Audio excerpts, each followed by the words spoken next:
시장에는 위기가 될까 기회가 될까 이거를 생각을 해보자는 거죠. 외환 위기가 왔어요. 1998년 9월 22일 주식 시세표를 제가 가지고 왔습니다. 당시 삼성전자가 제가 신저가를 기록했을 때의 시세표를 가져왔어요. 자, 저라고 쓰여있죠. 옛날에는 신문의 한 면에 주식 시세표가 다 나왔어. 기억나시죠? 자, 삼성전자 저라고 동그라미 있죠. 이게 신저가라는 거예요. 자, 삼성전자가 당시에 IMF 위기 때문에 신저가를 기록하면서 34,950원이었습니다. 이때 개미들 다 던졌어요. 근데 지금 삼성전자 얼마죠?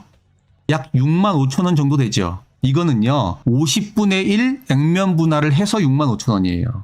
그러면은 정상 가격은 65,000원에 50을 곱해야 돼요. 그러니까 현재 삼성전자 가격은요 325만 원이에요. IMF 위기 때 신저가를 기록하면서 34,950원. 현재 삼성전자는 50분의 1 액면 분할한 게 65,000원이니까 실제 가격은 65,000원에 50을 곱해야 되는 거예요. 지금 삼성전자는 325만 원입니다. 액면 분할을 50분의 1로 했기 때문에 65,000원처럼 보이는 거예요. 자, 몇 배가 올랐습니까? 이 당시에 던졌어야 했을까요? 견뎠어야 했을까요? IMF 때문에 나라 망한다며. 그럼 다 던져야 되는 거 아니에요? 무섭고 공포스럽고. 나 망하고 신저가잖아, 신저가. 신저가라는 게 뭐예요? 역사적 신저가를 기록했어요, 삼성전자가.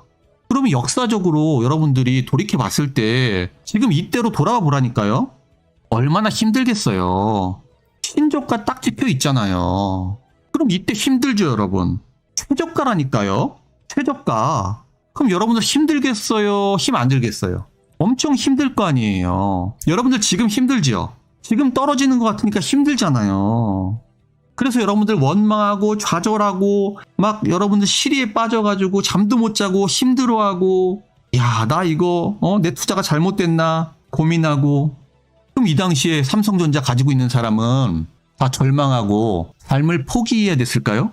다 좌절하고 무너져가지고 잠도 못 자고 불안해가지고 식음을 전폐하고 우울증에 걸려야 했을까요? 맞습니다, 모님. 우리는 시간이 지나서 결과를 아니까 지금 이렇게 얘기할 수 있는 거예요. 이때 얼마나 무서웠겠어요.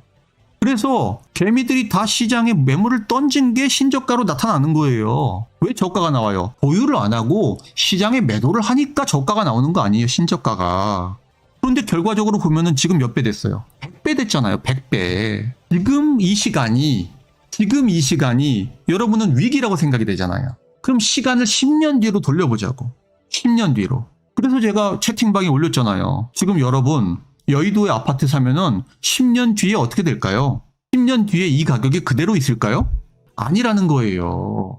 그러니까 자산의 숫자를 보면은 너무 괴롭지. 자산의 숫자를 보지 말고 자산의 가치를 보라는 거예요. 그 가치를 보세요.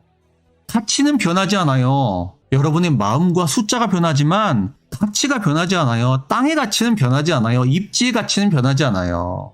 기업의 가치, 우량기업의 가치는 변하지 않는 거예요. 그래서 이때를 잘 견디고 제가 얘기했던 밀턴 프리드먼의 샌디에고 대학 강의를 돌이켜보세요. 이때 그냥 냉동인간이 됐어. 너무 괴로워가지고 냉동인간이 됐어. 그러면은 20년이 지난 지금은 100배가 되어 있다는 거예요. 그때 제가 밀턴 프리드먼의 강의를 통해서는 20배가 올랐다고 했잖아요. 그런데 삼성전자는 100배가 올랐다는 거죠.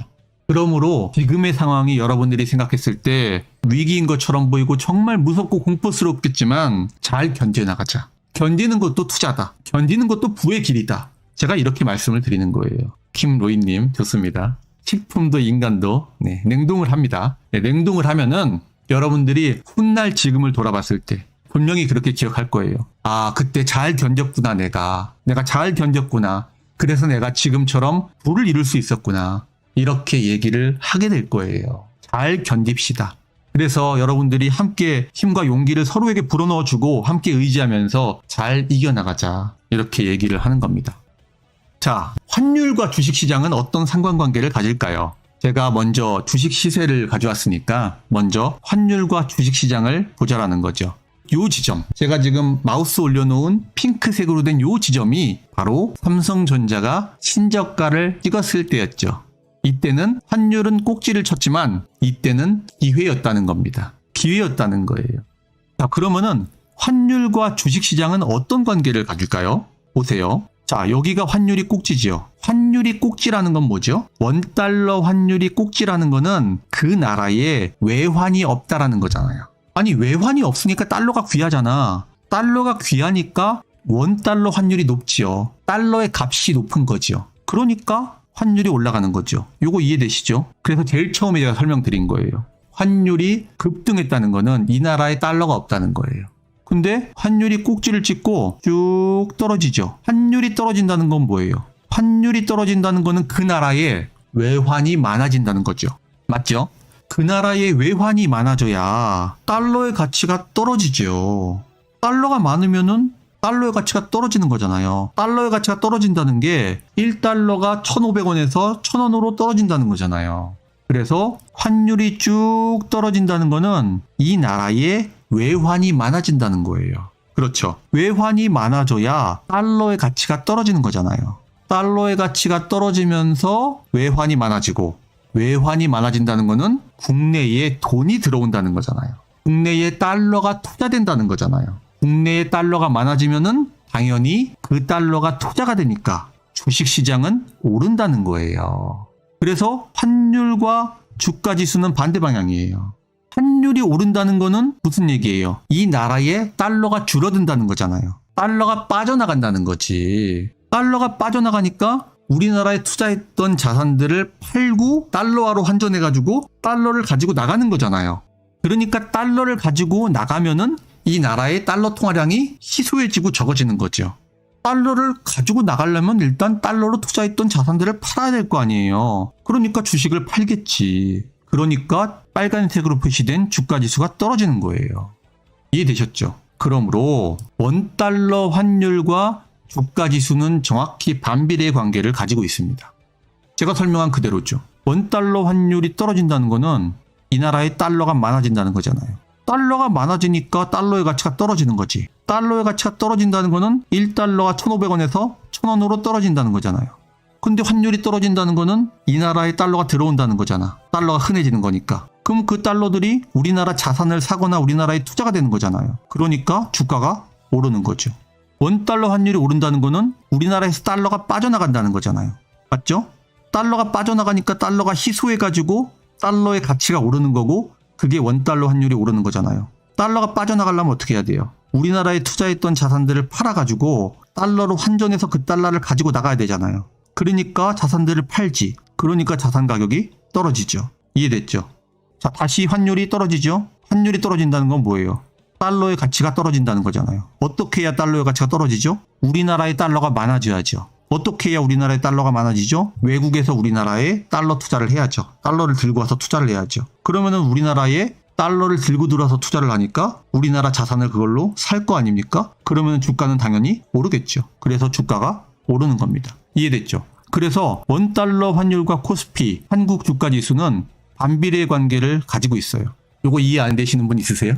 자, 그럼 이렇게 질문해 볼게요. 자, 1달러가 1,000원일 때랑 1달러가 1,500원일 때랑 한국 자산시장에 달러는 강세가 좋아요, 약세가 좋아요? 1달러가 1,000원에서 1,500원으로 상승을 했다는 거는 달러의 가치가 높아졌다는 거고 달러가 강세가 됐다는 거죠. 그럼 우리나라 자산시장에 달러는 강세가 좋아요, 약세가 좋아요? 자, 질문해 보겠습니다. 자, 달러 강세가 좋아요, 약세가 좋아요? 자, 자유로운 삶님 약세, 유치맘님 약세, 약세가 많고 스푼앤푸딩님 강세 됐네요. 달러가 강세라는 게 뭐예요? 달러가 강하다는 게 이 나라에 달러가 없으면 달러가 희소하잖아요. 달러가 희소하니까 달러가 강한 거잖아요. 달러가 강하다는 거는 원달러 환율이 높다는 거잖아요. 이 나라에 달러가 없으면 좋아요, 나빠요? 나쁘죠. 이 나라에 달러가 많아야지. 달러가 약세라는 거는 달러의 가치가 약하다는 거잖아요. 달러가 약하다는 거는 이 나라에 달러가 많아야지. 달러가 풍성하게 많아야지. 그러면 달러가 약한 거잖아요. 달러가 막 보이는 게 달러야. 여기도 달러, 저기도 달러, 저기도 달러, 달러가 막 넘쳐. 그러면 달러가 너무 많으니까 달러가 약하겠죠. 달러의 가치가 떨어지겠죠. 달러가 많다는 게 뭐예요? 달러가 많다는 게 외국에서 우리나라에 달러를 들고 들어와서 투자한다는 거잖아요. 그러니까 우리나라에 달러가 많은 거지. 그럼 외국에서 달러 들고 들어와가지고 우리나라 자산을 사는 거예요. 투자한다는 게. 대출을 하는 것도 투자예요. 왜냐면 달러를 우리나라에 대출을 해주면은 그 달러를 가지고 국내에서 설비 투자가 일어날 거 아닙니까? 주식을 사는 것도 투자고요. 설비 투자로 대출해 주는 것도 투자예요. 그럼 우리나라에 달러가 들어오잖아요. 그럼 투자가 일어나면 설비 투자가 활발해지죠. 주식을 사면은 주식의 가격이 오르죠. 그러니까 자산 시장에는 달러가 약세가 더 좋은 거죠. 이해됐죠? 그래서 한국 자산 시장에는 원달러 환율이 떨어지는 게 좋은 거예요. 왜? 원달러 환율이 떨어지면은 그 얘기는 다시 말하면은 달러가 많아져 가지고 국내에 투자된다는 거니까. 그래서 원달러 환율이 떨어지는 거는 달러가 약하다는 거예요. 이해되세요? 원달러 환율이 떨어진다는 게 원달러 환율이 싸진다는 거잖아요. 제가 싸지는 게 뭐라 그랬어요? 싼 게 약한 거잖아요. 비싼 게 강한 거고 싼 게 약한 거다. 그러므로 달러는 약세가 되면은 원달러 환율이 떨어지는 거다. 이런 의미죠. 그러면은 환율과 부동산으로 이제 넘어가 봅시다. 환율과 부동산으로 넘어가 보자는 거예요. 자, 여러분은 언제 매수할까요?